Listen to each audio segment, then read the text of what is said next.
बिहार के नीतीश कुमार के जो लालू प्रसाद के दोनों बेटे उनकी वो दशा करेगा ना मनीष कश्यप, आएगा बाहर, देख लेना एक बार। तीनों चोर हैं, जो भी शिक्षा मंत्री, गृह मंत्री, मुख्यमंत्री, सारे के सारे चोर हैं। मुख्यमंत्री क्या चपरासी भी ना बनेंगे बिहार के अंदर, देख लेना। वही मनीष कश्यप बिहार का मुख्यमंत्री बनेगा एक दिन और इनका बुढ़ापा जेल में कटेगा सब। वो कितना बेवकूफ है भाई, मैं समझ, क्या शिक्षा मंत्री है ना शायद वो, भाई खुद 9वीं 11वीं पढ़ा नहीं, शिक्षा मंत्री बना दिया वाह। और बोलने का भी भाई, बोल एक तो देखो भाषण पता भी तो होना चाहिए क्या चल रहा है देश में, उसको घंटा पता नहीं है देश में चल क्या रहा है। ये हिंदुस्तान है, इसके देश के नाम भी ना पता होगा ठीक से क्या है, उसको राष्ट्रपति का नाम ना पता, वो शिक्षा मंत्री है। बिहार में भाई पता है, अंधेर नगरी चौपट राजा, बिहार में अंधेर नगरी चौपट राजा, पता ही नहीं चल रहा कौन मंत्री है, कहाँ से घुसेड़ रहे हैं किसको। भाई लालू और ये दोनों बेटे इनके जो कुछ भी बनने लायक थे, इनको चपरासी ना बनाए बंदा और इनको मुख्यमंत्री बनाए, क्या चल रहा है भाई, क्या संविधान है, समझ नहीं आती कानून। कहते मनीष कश्यप जो है वो स्थिति खराब करना चाहते थे बिहार की, तमिलनाडु में और बिहार में जो वो फेक वीडियो फैला रहे थे, उस स्थिति खराब। एक चीज बता, एक फेक वीडियो बता दो, एक पत्रकार वो असली था और ये पत्रकार क्या दिखाते हैं दिया वहाँ पे, वही टॉयलेट दिखा रहे हो। तो टॉयलेट कितनी शर्म की बात है, कितनी शर्मनाक टॉयलेट तुम दिखा रहे हो। हाँ, तुम फालतू की चीज़ें डालते रहते हो। वो असली ग्राउंड पे खड़े होके काम करता था वो बंदा, ठीक है। और उसके ऊपर आरोप लगा रहे कि वो बिहार बदनाम। अमर उजाला ने छापा, हिंदुस्तान टाइम्स ने छापा, कितने उन्होंने नहीं छापा, कर दो भाई यार। अबे उनको डर गए ये लोग कि यो बंदा ग्राउंड जीरो पे जाके जगा रहा है लोगों को, समझा रहा है कि बिहार में क्या चाहिए हमें, ठीक है। बिहार के मजदूरों की हालत देख लीजिए आप, ठीक है। कहीं यहाँ पे जलील होते हैं, कभी दिल्ली में जलील होते हैं, कभी महाराष्ट्र में जलील, महाराष्ट्र से भगाए जाते हैं। यार सोचने वाली बात है। तो एक बड़ा स्टेट है बिहार, कोई छोटा बुरा स्टेट नहीं है, सब कुछ था बिहार में। क्या नहीं था, पहला हमारा तक्षशिला वहाँ था, नालंदा वहाँ था, सब कुछ था बिहार में, लेकिन बर्बाद कर दिया इन्होंने, लालू और नीतीश दोनों। और बिहार सबसे पहले जनता भी मूर्ख है भाई, जाते बात पे वोट करते हैं, ठीक है। तो कैसे होगा? नहीं देखिए, क्या लगता है कि जो बिहार सरकार अपनी नाकामियां छुपाने के लिए एक पत्रकार के पीछे लगी है। बिल्कुल भाई। और एक अदना सा पत्रकार, एक बार अर्नब गोस्वामी ने बॉलीवुड को नंगा किया था, उसको जेल में डाल दिया, परिणाम देख लिया ना, सरकार गिरी। इसको अब ये आएगा नहीं क्या, मार देंगे क्या? एक बार बताओ, कोई तालिबानी में तो है नहीं, वो अफगानिस्तान में है नहीं, चढ़ा देंगे, आएगा वो बाहर, एक दिन आएगा बाहर। और इनकी सरकार तो खैर 2 साल 1-1.5 साल का और बचा है, दोबारा कभी ये मुख्यमंत्री क्या चपरासी भी ना बनेंगे बिहार के अंदर, देख लेना। नीतीश और ये सब यो नीतीश, ये ठगबंधन सर, यो जो अभी चल रही ठगबंधन, लालू के दोनों बेटे कहाँ हैं, कैसे भाई समझ नहीं आता कहाँ के बेटे हैं ये, इनको ज्ञान है नहीं, जीरो का मंत्री बना देते यार, समझ नहीं आता। कहते तेज प्रताप की तो यारी हुआ करती थी यार। ये जो मनीष कश्यप है, बैठते थे, चाय पानी पीते थे, जब बीजेपी की सरकार थी, जब वो बीजेपी को नंगा करते थे मनीष, तो तब मजा आता था इनको। अब जब इनकी सरकार को नंगा करने लगे तब इनके क्या। आप ये बात गलत कर कि बीजेपी की सरकार कब थी, गठबंधन ठग तो वही बैठा था ना, नीतीश तो कभी पसंद नहीं था। देखो जो ठग है ना, बीजेपी को उसके साथ मिलकर सरकार बनानी नहीं चाहिए, क्योंकि बदनामी बीजेपी की होती है। बीजेपी पार्टी, मैं पूरी पार्टी की बात नहीं करता, मैं मोदी योगी की बात करता हूँ, शीर्ष नेतृत्व की बात करता हूँ, जो कि बेदाग है, ईमानदार है, ठीक है। 2 महापुरुष हैं, एक मोदी और योगी, ठीक है। बाकी ये बराबरी तो कभी कर ही नहीं सकते बीजेपी की। और मनीष कश्यप क्या ही बोलो, वो जेल में यार। बताओ एक चीज़ बताओ, आज तक मैंने कभी नहीं सुना कि स्टेट से बाहर दूसरे स्टेट में भेज दिया, पुलिस आके ले गई उसको। यार इतना बड़ा क्राइम तो नहीं किया उसने, कहीं बम करके चेन्नई में करके भागा था क्या वो, जो चेन्नई पुलिस ले गई, क्यों ले गई भाई?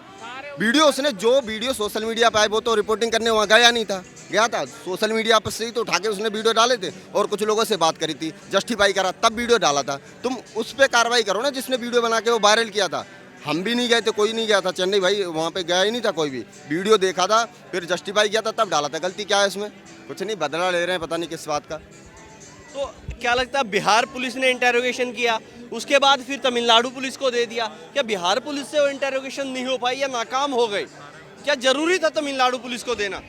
बिहार में जंगल राज है, इतने आतंकवादी और गुंडे इनकी सरकार में पल रहे हैं, उन पे जांच पड़ताल करें, ठीक है। ये वही पुलिस हैं, पुलिस देखो सरकार के हिसाब से बदल जाती है। वही यूपी पुलिस कभी आजम खान की भैंस ढूंढती थी, आज धड़ाधड़ ठोक रही है, एनकाउंटर ठोक रही है ना, और देश में नंबर 1 है यूपी पुलिस। ऐसे ही बिहार में भाई कोई अच्छा सा बैठेगा, गिरिराज सिंह जैसा या मनीष कश्यप जैसा, तो सुधरेगा। और मैं गारंटी दे रहा हूँ, मैं भविष्य की बात बता रहा हूँ आपको, बिहार के नीतीश कुमार के जो लालू प्रसाद के दोनों बेटे, उनकी वो दशा करेगा ना मनीष कश्यप, आएगा बाहर, देख लेना एक बार। वापस आएगा क्या? हो जाएगी, इतना बड़ा कोई जुर्म किया क्या? कोई जुर्म नहीं किया पहले तो उसने, ये जबरदस्त। कहते कुछ लोग कहते हैं कि राजनीति करना चाहते थे कश्यप, इसलिए फंस गए।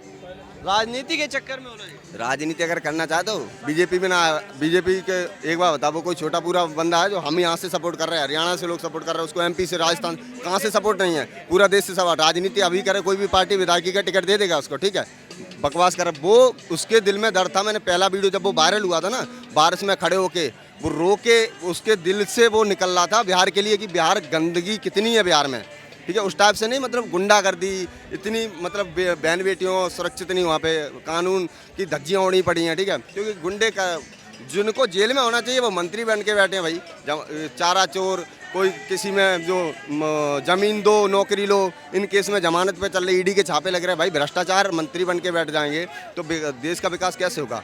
राजा निष्पक्ष होना चाहिए और पवित्र होना चाहिए, ठीक है, पुण्यात्मा होना चाहिए, तब जाके देश का या राज्य का विकास होता है। और दोनों के दोनों चोर हैं, तीनों चोर हैं, जो भी शिक्षा मंत्री, गृह मंत्री, मुख्यमंत्री, सारे के सारे चोर हैं, इतने बड़े ठग। बताओ, 7 बार बन चुका है मुख्यमंत्री नीतीश कुमार।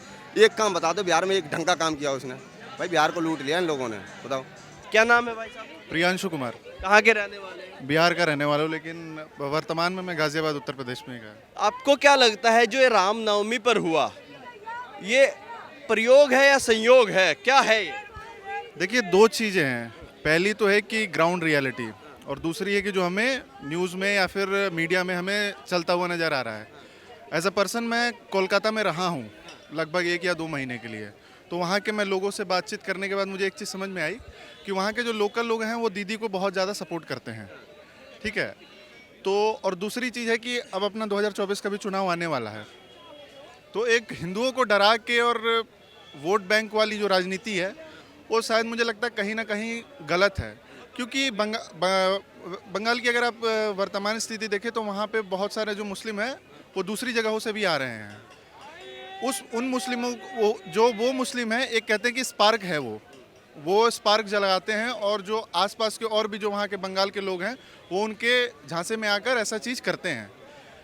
अगर इसको सुधारना है तो हमें वहाँ के लॉ एंड ऑर्डर को मेंटेन करना पड़ेगा। लॉ एंड ऑर्डर को मेंटेन करने के लिए सबसे पहली चीज़ है कि जो वहाँ की सरकार है उसको इस चीज़ को मेंटेन करना होगा कि भाई लॉ एंड ऑर्डर सारा मेंटेन रहे। पुलिस को एक तत्परता की ओर देखना पड़ेगा। अगर ऐसी चीज़ें हो रही हैं, अगर आप यूपी में देखें तो जो जुम्मा की नमाज़ होती है, जो फ्राइडे को नमाज़ होती है, उसके पहले हर मस्जिद के बाहर पुलिस को लगा दिया जाता है ताकि सारी चीज़ सुसज्जित ढंग से कराई जा सके।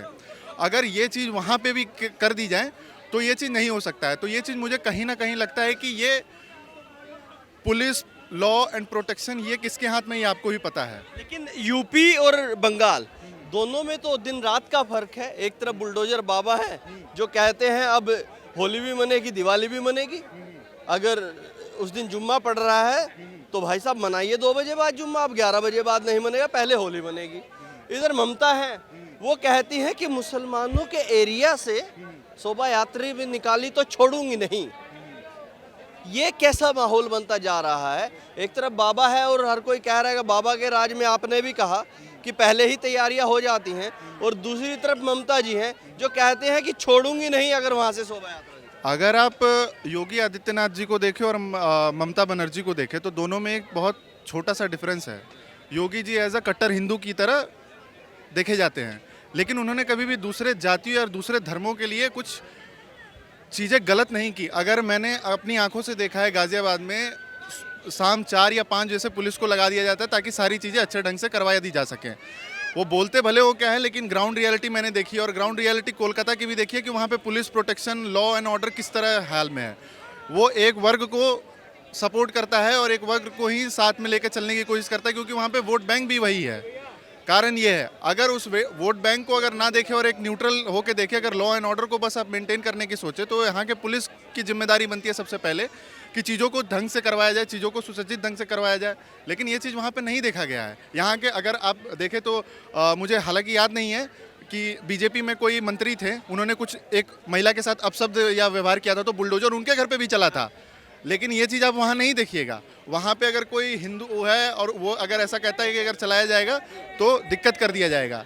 लेकिन बाबा हैं तो बाबा सबके लिए हैं। हाँ, भले हिंदू के लिए उनकी हिंदू की छवि बना दी गई है और वो उनकी हिंदू की छवि हमें बहुत प्यारी है, ठीक है। लेकिन मायावती को भी as a citizen, as a CM पहले ये सोचना है कि हमारे लोग वो अगर हिंदू हो, मुस्लिम हो, सिख हो, ईसाई हो, कोई भी हो, उनके लिए हमें सबसे पहले एक लॉ एंड ऑर्डर मेंटेन करके चलना होगा। तो ये बात कहना। क्या लगता है कि इन सब चीज़ों का 2024 पर क्या असर है? भारतीय जनता पार्टी इधर से कह चुकी है नरेंद्र मोदी ही तीसरी बार हमारा चेहरा होंगे, और इधर से विपक्ष को चेहरा नहीं मिल रहा है। राहुल गांधी एकमात्र चेहरा थे, उनकी सदस्यता रद्द हो गई है। अब आप भी मुस्कुरा रहे हैं, देखिए, राहुल गांधी के नाम से। और अब अगले कुछ सालों के लिए अगर ये केस उनका फाइनल हो जाता है तो चुनाव भी नहीं लड़ पाएंगे। तो 24 का तो चेहरा उनका ख़त्म हो गया। इधर ममता जी चाहती हैं कि हो सकता है इन सब के तरीके से मैं बन जाऊं, नीतीश जी हैं। तो क्या लगता है 24 में क्या होने वाला है? इन सब प्रयोगों से क्या होगा? देखिए 24 का अगर मैं देखना जाऊँ ना, तो 24 में चेहरा एक्चुअली में कांग्रेस का ख़त्म नहीं हुआ है। अगर चेहरा आप एक व्यक्ति पे अगर रख देते हैं तो ये कांग्रेस की सबसे बड़ी गलती है। ऐसा नहीं है कि कांग्रेस में अच्छे लोग नहीं है। सिंधिया थे, वो चले गए बीजेपी छोड़ के। सचिन पायलट है, वो भी एक अच्छे छवि के इंसान है। तो अगर आप सिर्फ राहुल गांधी को एज ए बीजेपी का छवि और ब्रांड एम्बेसडर बना के घुमाएंगे तो ये सबसे बड़ी, और वही ब्रांड एम्बेसडर के चक्कर में उनकी बहुत जगह पे सरकार नहीं आ पाती है, भाषण देने नहीं आता उनको। सबसे बड़ी दिक्कत उनमें यही है। अगर वो भाषण शैली को ठीक करे, डेटा को प्रस्तुत करे और डेटा को एक सुसज्जित ढंग से टू द फॉर्मेट अगर लेकर आए, उनके पास अगर एक सॉलिड प्लान हो। ऐसा नहीं है कि कांग्रेस के पास लोगों की कमी है, लेकिन कांग्रेस लोग जो हैं उनके साथ यही सबसे बड़ी समस्या है कि वो कुछ भी बोल देते हैं। कुछ बोलने से पहले सोचना पड़ता है कि क्या जो मैं बोल रहा हूँ वो किस व्यक्ति, किस समाज। आप देखिए मोदी वाला जो केस हुआ था जिसके कारण राहुल गांधी को गए, क्या कभी किसी भी बीजेपी के नेता ने, या जो सबसे गद्दावर नेता है जैसे नरेंद्र मोदी, वो किसी ने किसी कास्ट को टारगेट किया? नहीं किया। ये गलत है, किसी भी कास्ट को टारगेट करना बहुत गलत है। अब उन्हें पटना हाई कोर्ट ने भी बुला लिया है। तो ये सारी चीज़ें हमें देखनी पड़ेंगी कि जो एक फेस है वो एक फेस कांग्रेस की गलती है। उनके में भी टीम है, उनको भी अपॉर्चुनिटी दो, लेकिन उनके लोगों को मुझे नहीं लगता कि कोई फेस निकल के उभर के आना है। हर बार उनको वही हमारे राहुल बाबा। अरे राहुल बाबा नहीं है, राहुल बाबू हैं।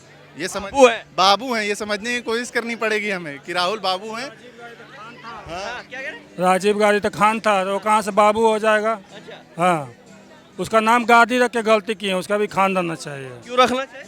क्योंकि वो सोनिया गांधी का जो बेटा है ना, इसीलिए फिरोज गांधी जो बता रहे हैं सब वही बता रहे हैं। हाँ, वो तो प्रधानमंत्री बनना चाहते हैं और आप ये वो सब। बनेंगे ना तो इंडिया को बेच देंगे पूरा। राहुल गांधी बनेंगे तो बेच देंगे। आज 5-5 पीढ़ी बंदे थे लोग, तो देश पे राज कर रहे थे। अब इनको मिला नहीं, अब बुखला गए हैं कि क्या करें, कि मोदी को बदनाम करें कैसो भी। हाँ, तो मोदी को बदनाम करने की साजिश है राहुल। ये सब साजिश है। हाँ, वो कह रहे हैं राहुल। जब तुमको कोर्ट ने सब कुछ सुना दिया, तुमको ऊपर जाना चाहिए कोर्ट में। जब अपना ही कानून बनाए हो, नहीं मानते हो तो किस पे चलोगे? ये तो भारत की जनता सब समझती है। 2024 नरेंद्र मोदी आएंगे। मोदी आएंगे। हाँ, लेकिन प्रियंका तो कहती हैं कि प्रधानमंत्री कायर है और मेरे भाई को कभी पप्पू बना देते हैं, कभी कुछ बना देते हैं। जब प्रधानमंत्री जी को चोर कहा जाता है, रावण कहा जाता है, मौत के सौगातर कहा जाता है, तब नहीं ठीक है। प्रिंटिंग का उनका 200 करोड़ का प्रिंटिंग था प्रियंका गांधी का, वो कहाँ चला गया? अडानी अंबानी बोलते हैं तो कांग्रेस के राज में कितना अडानी अंबानी किए हैं व्यापार? पहले राजस्थान हुआ, छत्तीसगढ़ हुआ, ये सब क्या अडानी ने किए हैं? उद्योग बनाना हमारा रहती है कि आदमी को रोजगार मिलेगा। आज बेरोजगार कोई भी नहीं है, सब काम कर रहा है अपना आदमी।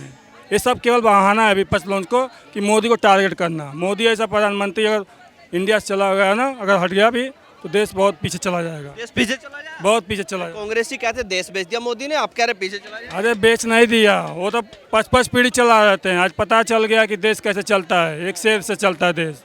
इससे चलता है? एक शेर बैठा हो। शेर है। हाँ, शेर है, बाकी सब चूहा है।